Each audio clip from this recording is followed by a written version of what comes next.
리드라이프에서 근무 중인 자원봉사능력개발원에서 울성종합사회복지관에서 활동하고 있는 청소공동체 FM 대한A지역안협회 대구경북지회에서 활동하고 있는 대구 경북 독립언론 뉴스민에서 함께하고 있는 대구시민재단에 속해 있는 지역문제 해결 플랫폼 전국행복팀을 맡고 있는 아울러 사회적 협동조합에서 활동하게 된 한국백혈병 소아암협회 대구경북지회 대구시민재단 소속의 지역문제 해결 플랫폼 청년활동가 청년인재 등려문 사업을 통해 아울러 사회적 협동조합에서 활동하게 된 최수민입니다. 안녕하세요.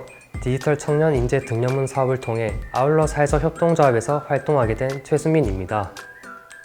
네, 우선 아울러가 지향하는 바에 대해 말씀드리겠습니다. 네, 많은 사람들이 저마다 소중한 기억이나 경험을 가지고 있습니다. 그러나 막상 긍정적인 경험에 대해 물어보면 대부분 쉽사리 떠올리지 못하곤 하십니다. 그래서 아울러는 사람들이 자신의 지난 경험 및 내면에서 긍정적인 경험을 발견하고 구체화할 수 있도록 도움을 드리는 단체입니다. 네, 조금 더 쉽게 이해하실 수 있도록 아울러에서 진행했던 프로그램을 하나 이야기해 드리겠습니다. 7국에서는 글을 배우지 못한 마지막 세대의 할머니들을 대상으로 한글 강습을 수년간 진행하고 있었습니다. 평소에 농사를 지으면서도 틈틈이 공부하시는 할머니들의 모습을 다른 사람들에게도 널리 소개하고자 아울러에서 할머니들의 글씨를 본따 폰트를 개발하기로 하였습니다. 결과적으로 많은 사람들의 축하를 받으며 7국 할매 글꼴을 만들 수 있었습니다. 또한 행사가 끝난 후에도 할머니들이 폰트 제작 과정을 언제든 되돌아볼 수 있도록 할머니, 그리고 한글을 가르쳐준 선생님, 그리고 할머니들의 가족을 대상으로 인터뷰를 진행하였습니다. 그리고 작은 책자를 제작했습니다. 네, 이게 저희가 제작한 책자인데요. 네, 사진이랑 간단한 인터뷰를 제작하여 담았습니다. 이처럼 아울러는 인터뷰 등 다양한 프로그램을 바탕으로 사람들이 긍정적인 경험과 기억을 구체화할 수 있도록 도움을 드리고 있습니다. 삶의 이야기가 담긴 달력이라는 프로그램을 진행했을 텐데요. 이 사업은 40대에서 60대 어머니 등을 대상으로 자신의 삶에 기념할 일들을 달력에 채우는 프로그램이었습니다. 어머님들이 처음에는 제사, 가족 생일과 같이 주변 사람들과 관련된 내용만 기록하셨는데 수업을 거듭하면서 점차 처음 김장한 날, 면허를 취득한 날, 첫 해외 여행 등 자신과 관련된 일들을 작성하는 모습을 보면서 뭔가 감동적이었던 게 좀 기억에 남는다. 네, 저는 운이 좋게도 하나의 프로그램이 기획되고 마무리되는 과정에 참여할 수 있었습니다. 강사 섭외, 행사 현장 보조, 결과 보고서 작성, 계약서 확인 등 여러 활동을 경험할 수 있었습니다. 지금 현재는 7국에서 7국 할매 글꼴을 활용한 굿즈 만들기 프로그램을 운영하고 있습니다. 그 외에도 아울러를 소개할 책자를 만들 예정인데 거기에 들어가 문구를 구상하고 있습니다.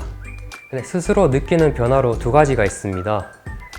첫 번째로 약간 외향적으로 바뀌었습니다. 저는 자타공인 내향적인 성격의 소유자로 소수의 친구들과 교류하는 것을 좋아합니다. 그런데 아울러에서 여러 행사를 진행하면서 사람들을 조금 더 깊게 알 수 있는 기회가 많았습니다. 그렇게 여러 행사 현장에 참여하면서 좋은 사람들이 참 많다는 것을 체감하였습니다. 그러면서 다른 사람들에게 점점 관심이 생겼고 대화를 나눠보고 싶다는 마음이 들었습니다. 어쩌면 제게도 외향 DNA가 있었던 게 아닐까 하는 생각이 드네요. 입사 6개월 차, 사람들에게 좀 다가가고 싶은 마음은 가득한 상태인데 앞으로 행사를 진행하면서 어떻게 행동하게 될지 좀 스스로도 궁금하네요. 두 번째로 의견을 명확하게 말하는 태도가 생겼습니다.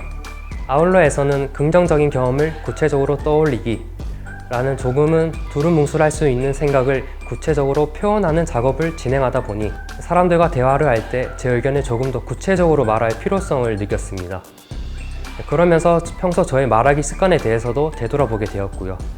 요새는 직장에서나 일상에서나 의식적으로 의견을 분명하게 말하려고 노력하고 있습니다.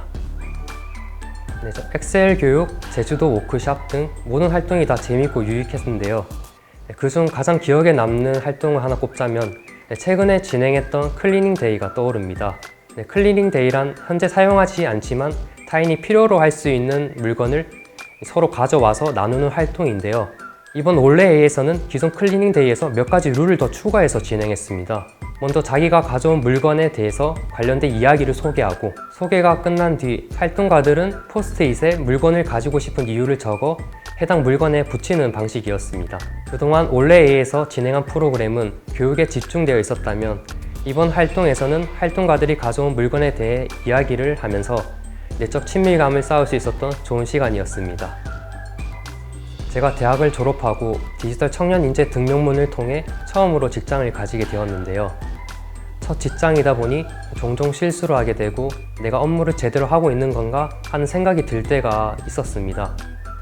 다른 곳에서 일해본 경험이 없다 보니 제 행동이나 능력을 객관적으로 파악하기 어려운 부분도 있었습니다. 그럴 때마다 직장 동료와 이야기하거나 아니면 같은 인턴들과 함께 이야기를 나누면서 제가 능력을 더 키워야 할 부분과 기죽지 않아도 되는 부분을 스스로 정립할 수 있었습니다. 터닝 포인트라면 터닝 포인트인데 앞으로 어떤 새로운 일을 하더라도 처음에 잘 못하더라도 기죽지 않고 잘 적응할 자신감을 얻은 것 같습니다. 동시에 저도 연차가 쌓여 신입 직원이 들어온다면 제가 도움을 받았던 것처럼 도움을 드릴 수 있지 않을까 하는 생각도 듭니다.